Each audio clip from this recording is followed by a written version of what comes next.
Introduction, November 30th, 1960. That's the day the telegram arrived. Dealerships across America, showrooms that had sold DeSotos for 3 decades, opened a Western Union envelope and read the news. The 1961 DeSoto had been on sale for exactly 47 days, and just like that, it was over. Maybe you remember that November. Maybe you were working at a Chrysler Plymouth dealer, or perhaps you had your eye on one of those new Fireflights in the showroom. Maybe you owned a DeSoto yourself, a 57 Adventurer with that glorious dual quad Hemi, or a 56 Fireflight that paced the Indy 500. If you did, you remember the pride that came with it.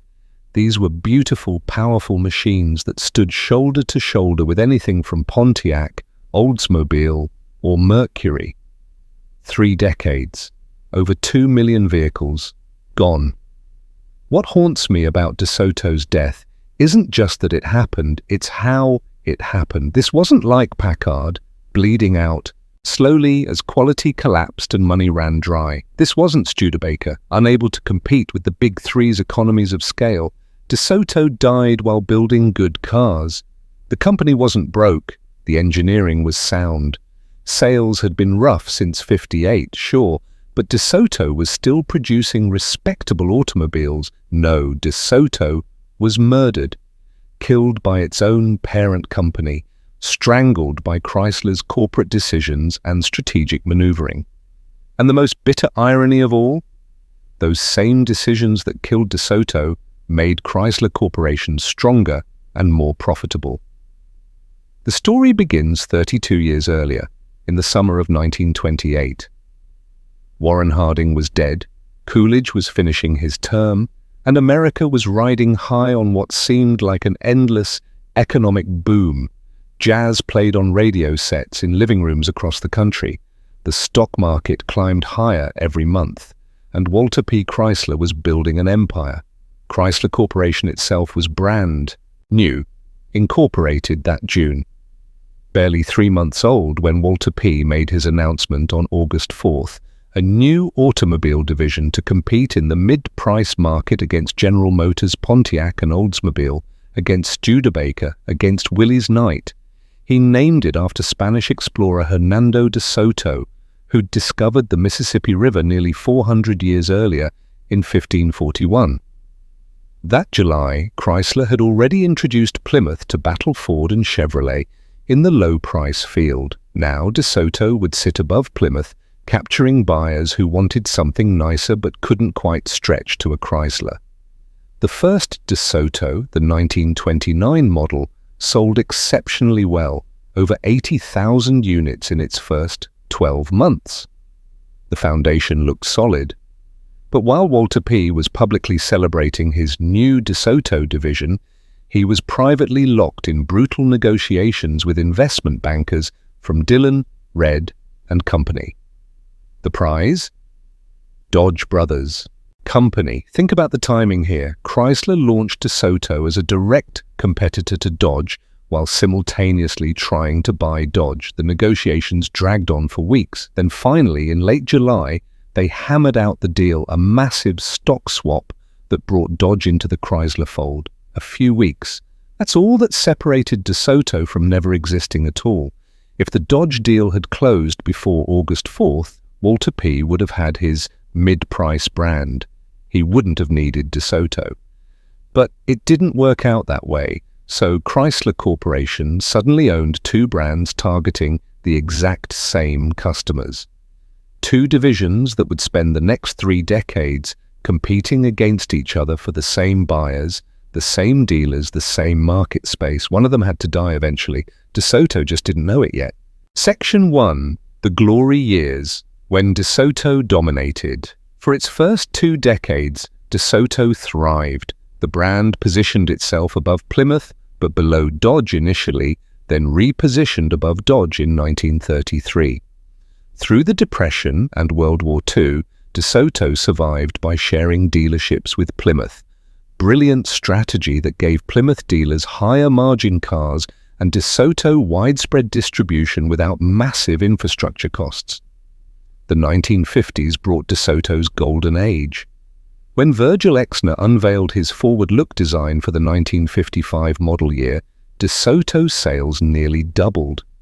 The new Fireflight model, with its rakish styling and powerful Hemi V8, captivated buyers. This wasn't just another car, it was a statement. The 1955 DeSoto Fireflight came with a 255 horsepower Hemi engine in a sleek, finned body that made Fords and Chevrolets look positively dowdy. Production numbers tell the story. In 1955, DeSoto built over 114,765 units, the best year since 1946. By 1956, they'd maintained momentum at 110,418 cars. The 1956 Fireflight convertible paced the Indianapolis 500. Between 390 and 426 pace-setter replicas were produced, featuring special trim and a gold and white color scheme. The Fireflight models of this era were substantial machines. The 1955 Fireflight came with a 291 cubic inch Hemi V8 producing 200 horsepower with the 4-barrel carburetor. It weighed 4,070 pounds and cost $3,544, about $41,600 in today's money. An AM radio added $110 to the price, which would be nearly $1,300 today. These weren't cheap cars, but they delivered genuine luxury and performance for the money. Then came 1957, DeSoto's finest hour and paradoxically the beginning of the end. The redesigned lineup featured stunning new bodies with massive tail fins and Chrysler's revolutionary torsion aire front suspension, providing superior handling compared to competitors' conventional coil springs.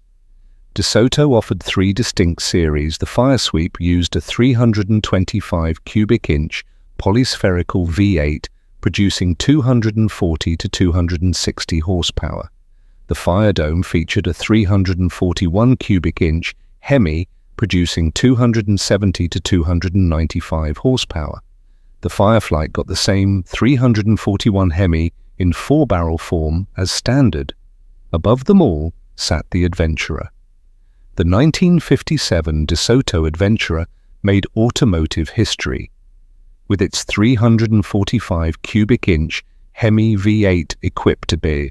With dual 4-barrel carburetors, it produced 345 horsepower, the first American production car to achieve 1 horsepower per cubic inch with standard equipment as delivered from the factory. This achievement is often incorrectly attributed to the 57 Chevrolet, but Chrysler beat them to it. The difference? Chevrolet's fuel injection was optional. The Adventurer's dual-quad Hemi setup was standard. Production for 1957 totaled 1,950 units, including 300 convertibles. Motor Trend's Tom McCahill proclaimed the DeSoto the best-styled of all Chrysler's makes for 1957. The combination of stunning styling, genuine performance, and comprehensive equipment made the Adventurer a standout.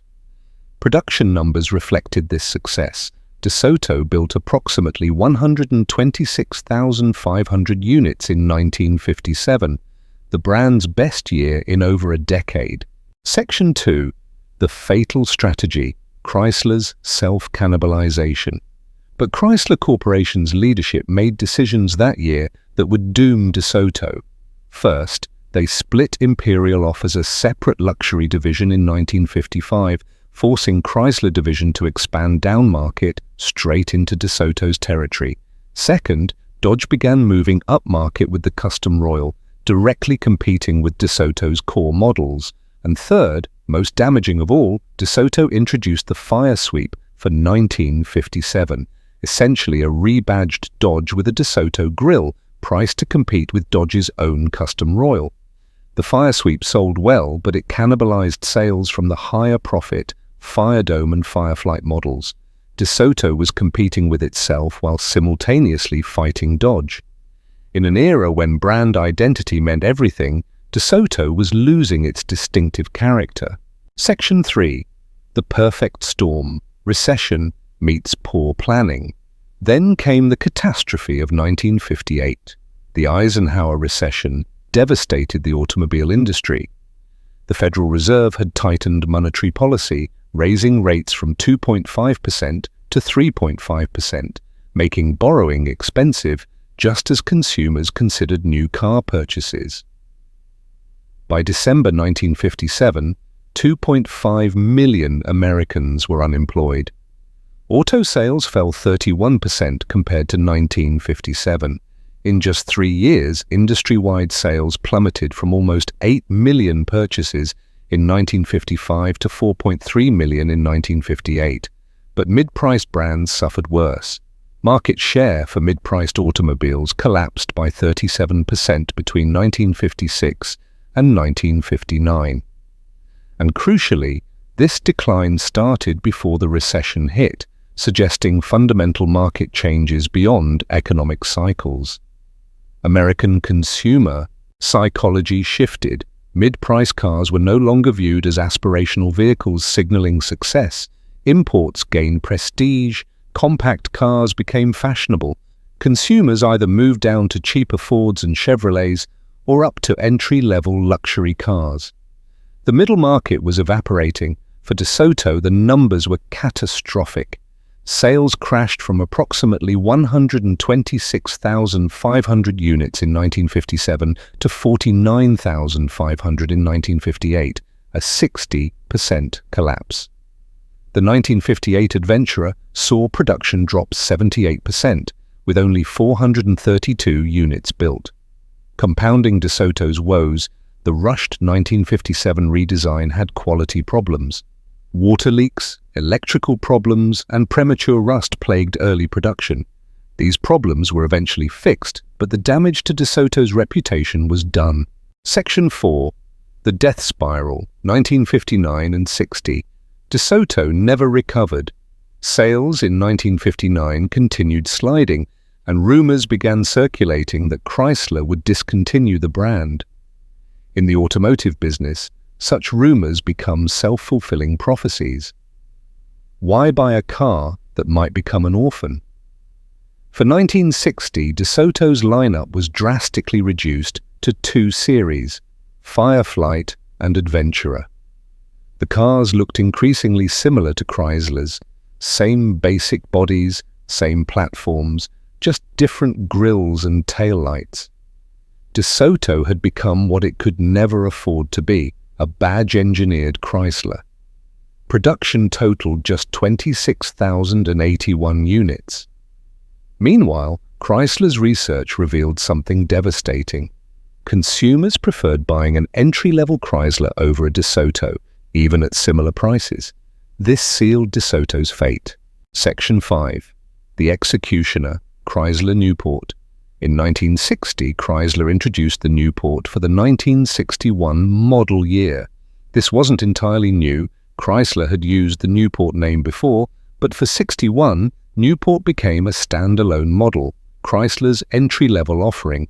Priced at $2,964, the Newport undercut DeSoto by $200.